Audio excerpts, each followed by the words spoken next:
Just Stories, an MLP fanfic reading, created by the BrianJ.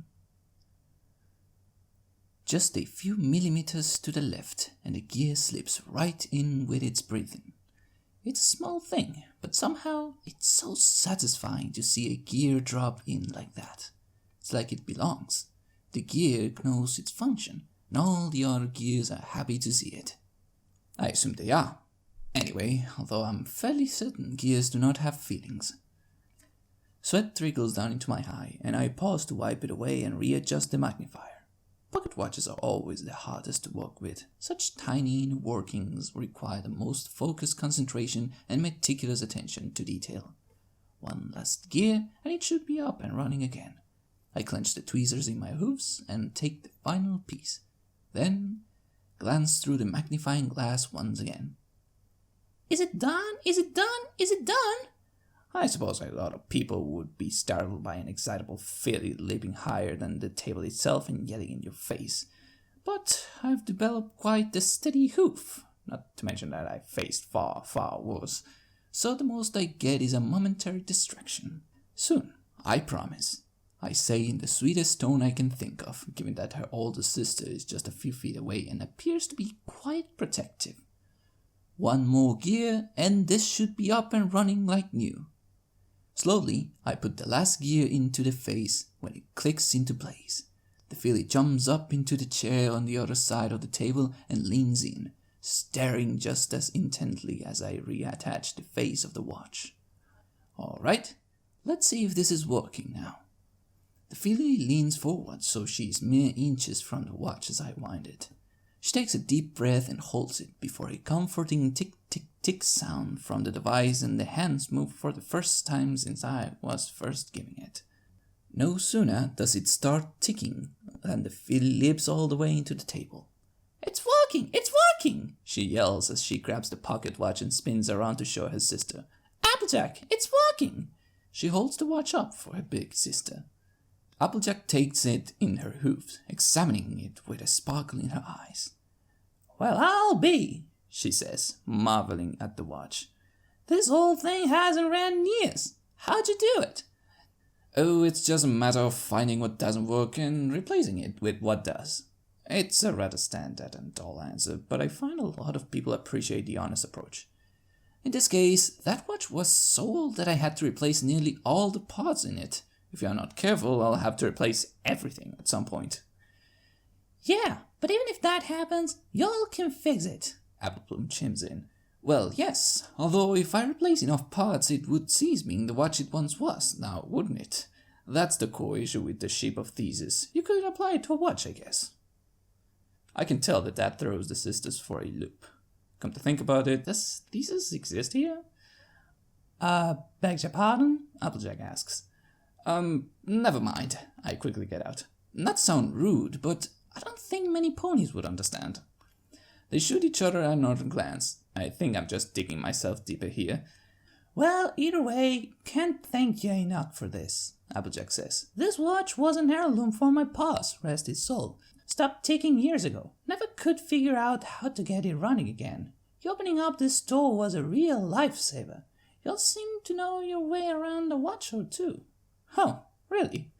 What gave you that idea?" Applejack looks around the small shop. Every wall is covered bottom to top in clocks, all of them ticking. Not nearly in time enough for my tastes, but getting them all set just right would be a nightmare. She snickers to herself. "Just got it a hunch." As we talk, Applebloom continues her childish sprint around the room, looking at various clocks and occasionally checking the pocket watch. She seems so thrilled that the thing is working. It sounds like this is the first time she has ever seen it actually functioning properly. She fiddles with one of the knobs on the side, then her eyes widen. "Applejack, look!"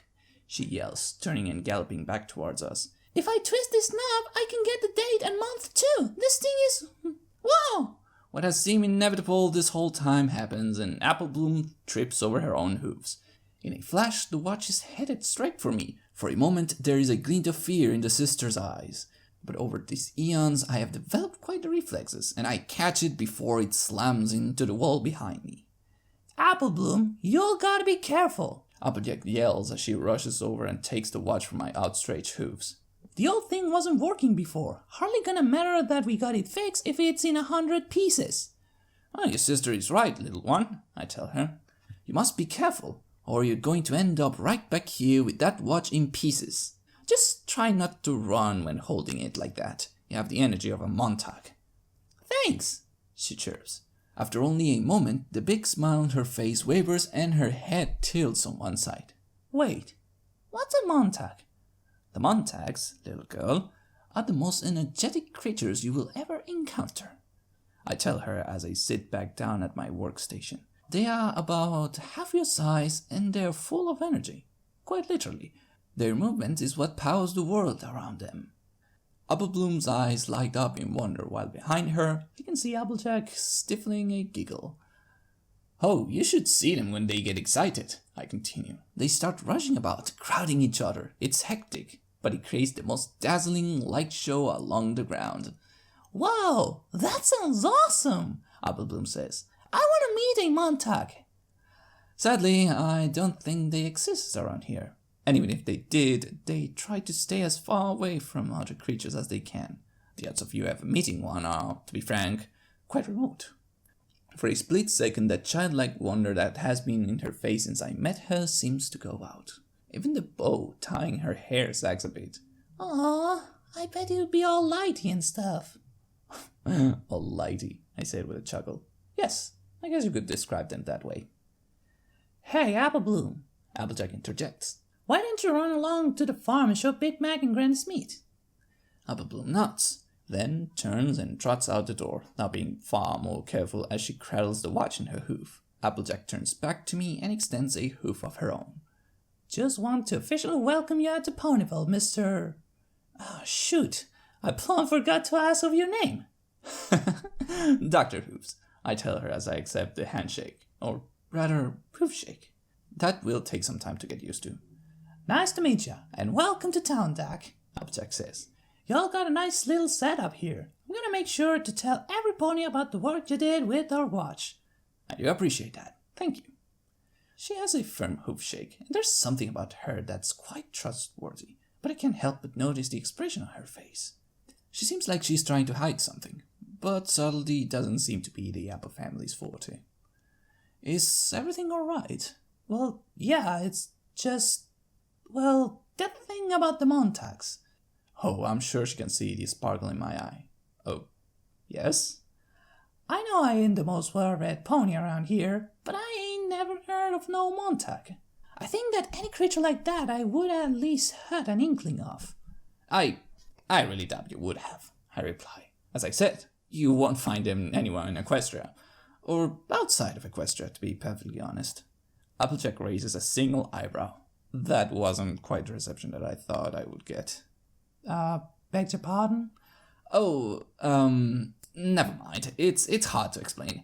She seems so excited to hear about Montags, I didn't want to get her hopes up for meeting one. Uh-huh, she mumbles to herself. There's an awkwardness in the air, one that I was not anticipating in the least. Perhaps my people skills aren't up to the snuff that I thought they would be. Listen, this is gonna sound like a silly question, but, y'all haven't actually seen a Montag, have ya? My mind momentarily goes into a panic. There are plenty of options, yet the word abort is screaming loudest in my mind. I force out a laugh. Of course not, I say, which quickly brings a smile back to her face. Sorry, that was a silly question, she says.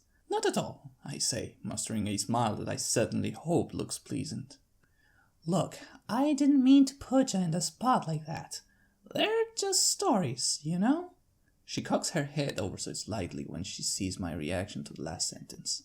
However, she doesn't seem to want to press, so I quickly smile back. Of course. Well, anyway, thanks again for fixing the watch for us. I'm looking forward to seeing y'all around Ponyville. See ya, Doc. With a friendly tip of her hat, Applejack leaves the shop to chase after her sister, and I go back to my work. There's a smile on my face. The two of them are some of the first ponies I've ever encountered since arriving in this world, and they treat me with respect, just like any other pony. Still, what she said is bouncing around in my mind, and I just can't get it out of there. I shake my head with a sick of the words echo. Just stories. It would take far, far too long to adequately explain who, or even what, I am. I'll try to keep it as simple as possible, but I make no promises. There are infinite dimensions that exist in reality. Every possible world that can exist does exist, and all these worlds need people to take care of them. That's where we come in. We police these worlds. We keep everything running smoothly. We ensure that timelines don't unravel so catastrophically that all of reality itself collapses into itself. That would be bad, obviously. That's what I do, or rather did. I had police dimensions and solved problems for a long time. Longer than I think most people, well, ponies, I guess I should say now, can't even imagine. It was my job to ensure that everything works, keep everything in the proper place. Keeping the universe ticking, to sum it up. When your tour of duty is up, you are given one of two choices. You can let yourself simply disappear into either, forgotten by all, or you can choose a dimension to make permanent residency in as an ordinary citizen. They warn that the second option means you lose your abilities and, more importantly, you lose all connections and contacts with the rest of the overseers. You are completely ordinary. The warning doesn't seem that important though. Nobody ever takes option 2 anyway. After 1,000 lifetimes of fixing problems, all we want to do is to simply move on. That was my plan too. Until I found this world. It was a world inhabited by equines. Intelligent, sentient, and rather colorful equines. There's something so very peaceful about the simple life that these ponies lead. Even with the occasional monster attack, things return to normal fairly quickly. They say that it's not good to become attached given how many you have to deal with. But I ended up visiting their world numerous times and found myself hesitating to leave. I never interacted with any of them. Interaction is strictly forbidden, while fixing reality, of course. But, I've watched their world unfold around them. I want to be there. I want to more than anything to be able to meet these ponies, to stop watching and start living. Most in my position wanted to move on. I wanted to start over. And so, when it was time for me to finish my service, I told them I wanted option 2. They weren't subtle about trying to talk me out of it. I was outright told I was making a terrible mistake, that I would regret it. I've always been one of the most stubborn ones, though, and I had my mind made up. I knew exactly where I wanted to go. And thus, here I am, reborn. Although that more accurately would be born for the first time, as it were. No abilities, no power, no nothing. Just me. And my stories. Oh, this one has a bird in it, Bonbon. Come look at this. There's been a significant uptick in the number of ponies I have met here in Ponyville in only a few days. I guess word got around quickly that I had opened up, and many of them wanted to come see the new store.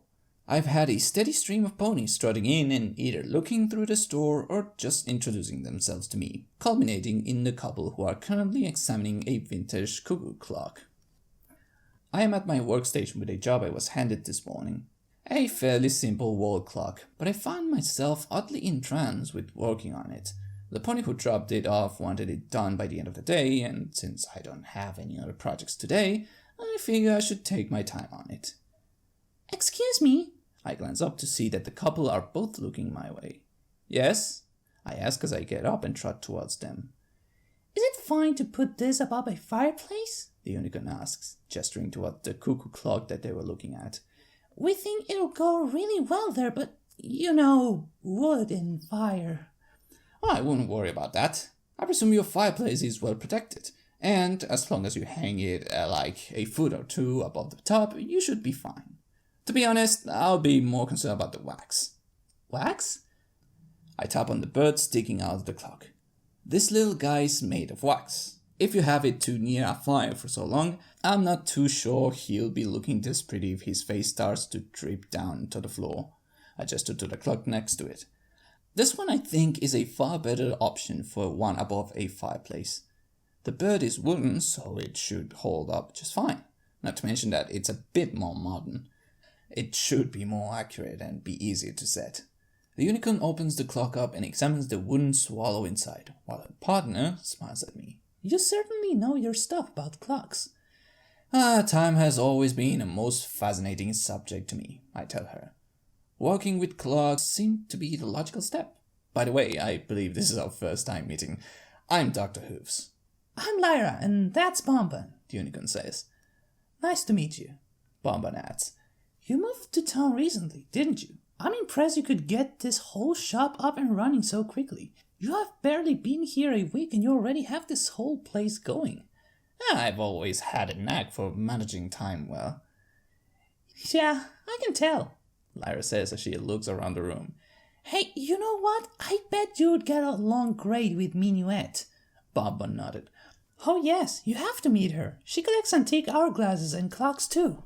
It must come with a cutie mark, huh? Cutie mark. Cutie mark. Cutie mark. Before I got to this world, I did some research, of course. But without direct interaction with anyone here, getting a lot of detail was simply impossible. Well, I didn't decide to come here based on some kind of encyclopedic knowledge of how it worked. I came here because of how wonderfully peaceful and friendly it seemed. I was hoping to pick up as much as I could as quickly as I could once I got here. Vis-a-vis history, terminology, things like that. But this phrase, cutie mark, it sounds so very familiar, and I know I've heard it before, but for the life of me, I can't place it. I rack my brain trying to think of where I heard it, but nothing comes to mind, so it's time to improvise. We would have to compare. I don't have it right now, but I'll be sure to go get it when I meet her. Oh dear, wrong answer. I can tell immediately. Bonbon tilts her head to one side and leans over to look at me. What? She asks me. What are you talking about? Your cutie mark is right there, where it's, supposed to be. Right, cutie mark. Oh, the hourglass. Bonbon, it's a joke, Lyra said. A way out. Not necessarily, I say. It's been so hectic setting up so quickly, I thought I had misplaced it for a second too. The two of them laugh. I can't tell if it is natural or forced, but they seem to buy it. I take the clock off the wall as quickly as I can and bring it to the desk to move on from the awkwardness. I've always loved cuckoo clocks, I say, carefully wrapping the clock for the couple. Are they much in style here? What do you mean? Lyra asked. They're super popular all over Ponyville. We're like the only couple that doesn't have one. I mean, more here, in Equestria. Here in Equestria? Bonbon tilts her head to one side. Wait, are you not from Equestria? I nodded. Well, not originally, no. Again, the couple glances at each other. This conversation is not going the way I hoped. I may have underestimated my knowledge of this world. Outside of Equestria? I've never known any pony who lives outside of Equestria. Were you living in the Griffin Kingdom or something? Oh, goodness, no, I say laughing. Just a small town. Bonbon raises one eyebrow. A small town? Yes. With other ponies? Yep. Outside of Equestria? Oh dear, yes. There is another odd glance exchange between the two, and they rather rapidly pay for the clock and leave. After the front door shuts, I can see them head off to the right, and I can see them talking about something.